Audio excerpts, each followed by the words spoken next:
오늘 본문에는 예수님께서 주님의 공생의 사역을 위해서 그분의 제자 12를 선택하신 사건이 기록되어 있습니다. 물론 1장 15절부터 20절에 예수님께서 4명의 제자 베드로의 형제 안드레, 세베대의 아들 야고보와 요한 4명을 직접 부르셨죠. 나를 따라와 오너라, 내가 너희를 사람을 낚는 어부가 되게 하리라. 누가복음에는 그렇게 표현했는데 직접 부르신 사건이 언급되어 있지만 오늘 본문에는 구체적으로 예수님의 제자 12명의 이름을 언급하고 있습니다. 구체적으로. 그리고 그들을 부르신 목적 그런 것들을 더 자세하게 설명을 하죠. 처음에 4명 어떻게 보면 예수님의 제자 중에 그 이너서클, 가장 그 예수님과 가깝고 또 예수님과 직접 그 사역을 친히 협력했던 베드로, 야고보, 요한, 물론 거기에 이제 안드레가 포함이 되기도 하지만 그때 불렀던 그 제자들은 주님께서 그냥 불렀다, 내가 너희를 사람을 낚는 어부가 되게 하리라 정도의 말씀을 하셨지만 오늘 마가복음 3장 13절부터 15절에는 왜 부르셨고 어떻게 부르셨고 무슨 사명을 감당하도록 부르셨다라는 이야기들을 더 자세하게 설명을 하고 있습니다. 자, 그러면 이제 첫 번째 대지로 살펴볼 것은 예수님께서 어떻게 지금 처음에 제자들을 선택하고 부르셨는가를 지금 여기 13절에 설명을 하고 있는데요. 첫 번째 대지로 예수님께서 어떠한 방식으로 제자들을 부르셨는가, 여기 13절을 다 같이 읽어봅시다. 또 산에 오르사 자기가 원하는 자들을 부르셨으니 나아온지라. 여기 첫 번째로 보면 예수님께서 산에 오르셨다 그랬습니다. 여기는 산에 오르셨다 정도로 설명이 되니까 야, 니네 산으로 와, 내가 너희를 제자로 부를 거야, 이런 식으로 설명을 할 수 있지만 사실은 이것은 이제 그 누가복음 6장의 말씀과 링크되어서 자연스럽게 설명이 됩니다. 누가복음 6장 12절에 보면 뭐라고 우리 주님께서 말씀하시냐면, 이때에 예수께서 기도하시러 산으로 가사 밤이 새도록 하나님께 기도하시고, 그 다음에 13절에 보면 밝음에 그 제자들을 부르시고 그 중에 12를 택하여 사도라 칭하셨으니 그랬습니다. 산으로 가신, 그냥 여기는 산에 오르사 정도로 설명이 되어 있지만 누가복음에는 예수님께서 산에 오르셔서 기도하셨다 그랬습니다. 즉 예수님께서 예수님의 제자 삼을 때에 예수님은 전능하신 하나님의 아들이시니까 기도고 뭐고 필요 없이 그냥 아무개 얘는 내 제자야 이렇게 직접 부르실 수 있지만 예수님께서는 산에 오르셔서 기도하셨다는 것입니다. 예수님께서 기도하실 필요가 없고 또 기도 안 했다 그래서 안 될 것이 안 되고 하는 그런 분이 아니시지만 예수님께서는 산에 가셔서 기도하셨습니다. 이 일은 무슨 일을 행할 때에, 무슨 일을 결정할 때에 우리 성자 예수님께서 독단적으로 행하신 것이 아니라 아버지 성부 하나님과 모든 일을 의논하시고 결정하시고 또 아버지의 뜻대로 그 일을 행하셨음을 알 수가 있습니다. 물론 아버지의 뜻이 아들의 뜻이고 성부 하나님의 뜻이 성자 예수님의 뜻이지만 성자 예수님으로서 이 땅에 계실 동안에는 물론 지금도 성부 하나님, 성자 예수님, 성령 하나님이 영원히 함께 하셔서 그 모든 일을 독단적으로 행하시는 것은 아니지만 특별히 성육신하신 그리스도께서 이렇게 하나님의 뜻을 순종하시기 위해서 기도하셨음을 볼 수가 있습니다. 이거는 왜 예수님께서 그러셨는가를 생각을 해보면 아마 모든 일이 하나님의 사람들에게 본을 보이시기 위해서, 우리도 우리 마음대로 무슨 일을 하는 것이 아니라 무슨 일을 결정하고 행할 때에 하나님께 기도하고 하나님의 뜻을 구하도록 기도의 모본을 보여주신 것을 우리에게 보여주는 것이죠. 과연 우리는 하나님께 기도하며 무슨 일을 결정하고 행하는가? 아니면 자기 뜻대로 모든 일을 다 결정해놓고 하나님 이렇게 해주세요, 무슨 뭐랄까요? 하나님께 뭔가 달라고 땡깡을 부리는 아이들처럼 혹시 기도하지는 않는가?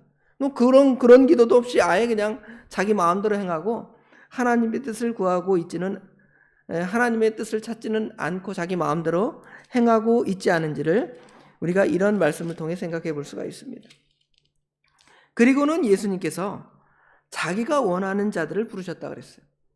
그럼 자기가 원하는 대로 불렀는데 뭘 하나님께 기도합니까? 자기 원하는 자라는 것은 하나님의 뜻과 예수 그리스도의 뜻이 일치하기 때문에 자기의 원하는 자들이라고 분명히 표시하셨음을 알 수가 있고, 이 말씀은 또한 예수님의 제자들이 어떤 자격이나 능력이나 시몬 베드로는 이런 사람이니까 예수님의 제자로 택할 만해, 안드레나 야고보는 충분히 예수님의 제자가 될 자격이 있어, 그렇게 해서 예수님께서 그들을 뽑으신 것이 아니라 사실은 예수님의 제자들이 보혜사 성령을 받기 전까지도 연약한 우리와 비슷한, 어떻게 보면 그렇게까지 할 수 있을까라고 생각할 정도의 연약함을 보여주는 경우도 있죠. 열정은 있지만 예수님을 부인한 베드로, 또 야고보와 요한의 형제는 여기 더해 붙여 말하죠. 17절에 보아너게 우리의 아들, 성질이 얼마나 급하고 자기들을 대적하면 예수님 하늘로부터 불 내려서 예수님을 대적하는 사람을 다 불살라야 되지 않겠습니까? 하는 그런 아주 성질이 고약한, 사실은 이게 좋은 의미가 아닌데 여기 다 예수님의 제자들의 그 이름까지 별칭까지 여기 적어 놓아 주셨던 것은 그들이 어떤 사람임을 보여주는 것이죠. 심지어 예수님이 선택한 사람들은 우리가 볼 때 예수님의 제자로 자격이 전혀 없을 것 같은 가룟 유다, 예수님을 팔아서 하나님의 선한 뜻을 예수님의 대속으로 이루게 한 가룟 유다, 그리고 그의 최후가 굉장히 비참하지만 그러한 자들도 누구의 원하시는 대로 선택하셨습니까? 자기의 원하는 대로, 아버지 하나님과 예수 그리스도께서 원하는 대로 선택하셔서 제자 삼으신 것이 여기 기록되어 있습니다. 또 우리의 선택을 보십시오. 예수님의 제자를 선택하는 것만 아니라 여러분을 선택할 때 성도 여러분이, 아니면 여러분이 자격이 있고 능력이 있고 믿음이 훨씬 더 많아서, 그것이 아니라 오히려 가난하고 지혜 없고 미련하고 부족한 자들을 택해서 잘나고 능력 있는 자를 부끄럽게 하시려고 택하셨다 그랬잖아요. 우리의 택하심도 그와 같습니다. 우리가 착각할 때가 있어요. 내가 하나님을 잘 믿는다고, 내가 이런 사람이니까 하나님이 뽑았겠지, 죄를 선택했으면 제가 하나님을 거부하다가 마지막에 그냥 억지로 끌려서 천국 갈 사람인데, 나를 불렀으니까 내가 목사도 하고 권사도 하고 장로도 하지, 이렇게 우리가 착각할 수 있습니다.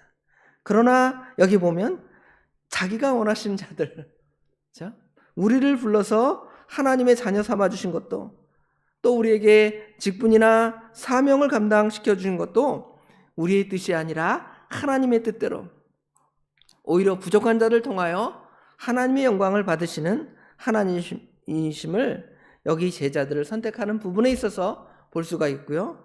우리의 선택을 볼 때에도 그렇습니다. 그러니까 우리는 하나님 앞에 겸손할 수밖에 없고 그 모든 것이 하나님의 은혜라고 고백할 수밖에 없게 되는 것이죠. 그리고 이제 14절, 15절에는 예수님께서 그 12를 세우신 이유와 목적을 이렇게 설명을 해주고 있습니다. 첫 번째 이유로는 여기 14절에 보면 이에 12를 세우셨으니 이는 자기와 함께 있게 하시고 그랬죠. 예수님께서 예수님의 12 제자를 부르신 목적은 예수님과 함께 있게 하시기 위해서 부르셨습니다. 이러한 예수님의 그 제자 선택의 방식은 당시의 그 랍비들, 율법사들이 제자를 선택하는 방식과 달랐다 그래요. 그들을 불러서 학문을 가르치는 거예요. 지식을 전수하는, 성경을 전수하고, 그 다음에 어떤 이 구약 성경 토라나 구약 성경의 히브리어 헬라어를 통하여 하나님 말씀을 이제 히브리어겠죠. 이 구약의 말씀을 자기들의 제자들에게 전수하는 거예요. 그런데 예수님께서는 그러한 방식으로 예수님의 제자를 가르치시는 것이 아니라 예수님과 함께 계셔서 예수님의 삶을 보여주는, 가르쳐 주시는 12를 택하셨습니다. 같이 먹고 자고 생활하는 걸 통하여 우리 인간의 삶이 어떠해야 한가를 보여주는 것이죠. 지금은 우리가 목회자 후보생, 예를 들어 뭐 신학생이나 이런 사람들을 선택할 때 어떤 방식으로 선택을 하냐면 신학교에 보내서 신학교에서 성경 말씀을 가르치고 인도하는 방식으로 이렇게 목회자 후보생을 양성합니다. 근데 과거에는 어떤 방식으로 제자들을 만드냐면 유능한 어떤 목회자가 있다. 예를 들어 뭐 조나단 에드워드 이야기를 보면 조나단 에드워드는 자기 집에 목회자 후보생들을 같이 생활하는 거예요. 되게 힘들었다 그래요. 목사님 사모님이 그 목회자 후보생들의 밥도 해주고 같이 생활하는 거예요. 그렇죠? 그래서 그 스승인 그 목회자를 배우는 거예요. 같이 생활하면서 목회자는 이래야 되는구나. 이걸 보여주는 것이죠. 예수님도 그런 방식으로 이렇게 행했는데 결국은 삶을 통하여서 그 제자들을 양육하고 가르치는 방식이겠죠. 어떤 지식, 인포메이션을 제자들에게 가르치신 것도 있지만 그것보다 훨씬 앞서서 예수님의 가시는 그 길, 십자가의 길이 얼마나 어렵고 고통스럽고 심지어 남을 섬겨야 하는지까지 가르쳐 주시잖아요. 예수님께서 친히 제자들의 발을 씻겨준 사건, 그런 것들을 통하여 예수님의 삶을 다 드러내 보여주신 것이죠. 그렇게 하시기 위해서 예수님께서 여기 보면 12 제자를 함께 있게 하시고, 예수님이 너무 혼자 있으면 심심하니까 재미없으니까 내가 몇 명 끌고 다녀야 되겠다, 뭐 이런 방식이 아니라 나의 어떤 정신이나 사상이나 삶을, 물론 예수님 그리스도 안에서 있는 거겠죠. 예수님께서 직접 전수하시고 가르치시기 위해서 그들과 함께 3년 6개월, 3년 정도 그 기간을 같이 계셨음을 알 수가 있습니다. 그래서 이제 그들에게 뭘 하시냐면 여기 그 다음에 보면 함께 있게 하시고 또 보내사 전도도 하며 그랬죠. 두 번째로는 예수님께서 함께 계실 뿐만 아니라 그 예수 그리스도를 다른 사람들에게 전도하도록, 복음을 전하도록 예수님의 제자들을 부르셨다는 것입니다. 그러니까 예수님께서 우리 하나님의 택하신 백성들을 부르신 목적도 여러분에게 뭐 성경 지식을 많이 배우고 가르치고 하나님이 어떠한 분이시라는 것을 배우는 것도 중요하지만, 가르침을 받는 것도 중요하지만, 오히려 예수 그리스도의 삶을 본받고 또 오히려 예수 그리스도를 전하는 사명을 감당하도록. 세상의 학문의 그 연약함이 지식은 많이 쌓지만 그것이 삶으로 연장선상에서 이어지는 것이 아니라 부족하여 넘어지는 경우도 있지만, 예수님께서는 예수 그리스도가 어떠한 분이시며 예수님이 어떠한 사명을 감당하실 것을 이제 보내서 전하고 그들에게 생명을 살리는 그러한 사명을 감당하도록 예수님께서 12 제자를 부르셨습니다.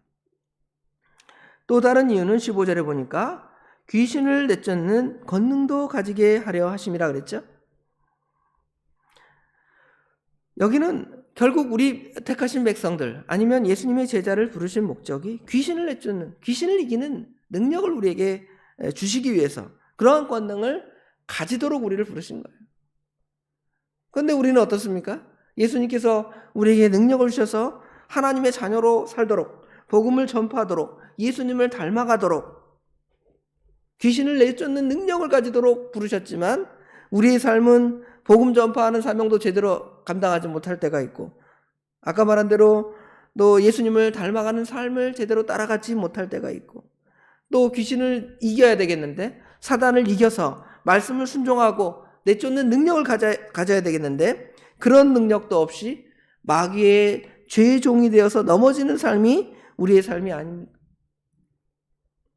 그러면 어떻게 이러한 능력을 받아 힘있게 감당할 수 있는가요? 필요한 것은 바로 성령 하나님의 도우심이에요. 예수님의 제자들이 아까 말한 대로 12의 명단이 16절부터 19절에 나와 있고 이들의 면면을 보면 부족한 점이 많이 있습니다. 그럼에도 이러한 제자들이 다른 어떠한 랍비들의 제자들, 그렇죠? 그런 제자들보다 능력 있고 힘 있게 주님의 제자의 사명을 감당한 것은 그들이 사도행전 1장 8절 이하에 성령이 그들에게 임하실 때 보혜사 성령의 능력을 힘입어 그 일을 감당할 때 그 사명을 잘 감당했습니다. 여러분도 이 새벽에 나와서 무슨 기도를 하십니까? 하나님께서 우리를 불러서 이런 사명을 주셨는데 이런 사명 잘 감당하도록 성령 하나님 능력을 힘있게 해주세요. 성령 하나님께서 우리 안에 내주하시는데 성령 하나님께서 우리를 감아주셔서 이 일을 잘 감당할 수 있게 해주세요 하고 기도하는 거예요. 그러면 잘 감당할 수 있어요.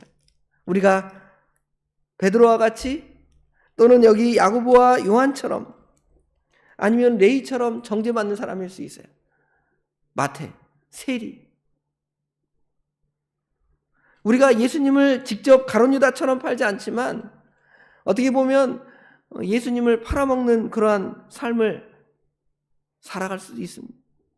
그럼에도 하나님께서 우리에게 성령 하나님을 주셔서 능력을 주셔서 예수님을 전하고 복음을 전하고 예수님을 닮아가고 귀신도 내쫓고 힘있는 사명을 감당하시도록 우리를 부르신 겁니다. 이 사명 오늘 하루 또 감당하도록 하루를 연장시켜 주셨는데 우리 예수님을 본받고 예수님의 본을 통하여 주님께서 우리를 부르시는 사명을 저와 도봉의 모든 성도들이 잘 감당하는 하루가 되기를 주님의 이름으로 축원합니다. 기도하겠습니다. 아버지 하나님, 은혜와 사랑을 진심으로 감사합니다. 오늘도 저희들 사랑하여 주셔서 이른 새벽에 단잠을 깨워 하나님께 나오게 하시고 말씀을 통하여 예수님께서 12 제자를 부르신 방법과 목적을 배우게 하시고 하나님께서 우리를 부르신에 우리가 과연 합당한 삶을 살아가고 있는지 그 사명을 잘 감당하고 있는지를 이 말씀을 통해 돌아보게 하시니 참으로 감사합니다. 이 말씀을 따라서 예수님을 본받는 사명과 또 예수님을 전하는 사명, 또 사단 마귀의 기기를 이기고 승리하는 그 일들을 주님의 뜻 가운데 잘 감당할 수 있도록 성령 하나님께서 저희들을 붙들어 주시고 능력에 능력을 더하여 덧입혀 주시옵소서. 오늘 하루도 그렇게 잘 힘있게 살기를 원합니다. 우리 하나님 도와주시옵소서. 오늘은 수요일입니다. 또 수요 저녁 예배가 있사오니 저희들에게 말씀을 사모하는 심령을 주시고 예배를 사모하는 심령을 허락하사 모두들 이 저녁 시간에 나와서 하나님 말씀 듣기에 부족함이 없는 마음으로 온전히 만들어주시고 잘 준비할 수 있도록 저희들의 마음을 잘 준비할 수 있도록 도와주시며 또 말씀을 준비하시는 우리 목사님에게 능력 충만함을 더하여 주셔서 저희들에게 필요한 말씀이 잘 선포될 수 있도록 우리 하나님 진히 함께하여 주시옵소서. 날씨가 무덥고 명절이 가까워옵니다. 우리 마음이 저러한 이유로 분주하고 또는 주님의 사명을 감당하는 일에 지장을 받지 아니하도록 우리의 마음과 생각도 친히 붙들어 주시고 함께하여 주시옵소서. 오늘 하루 온전히 주님께 맡깁니다. 성삼위 하나님께서 모든 것들을 친히 주관하여 주실 줄 믿사오며 예수님의 이름으로 간절히 기도드리옵나이다. 아멘.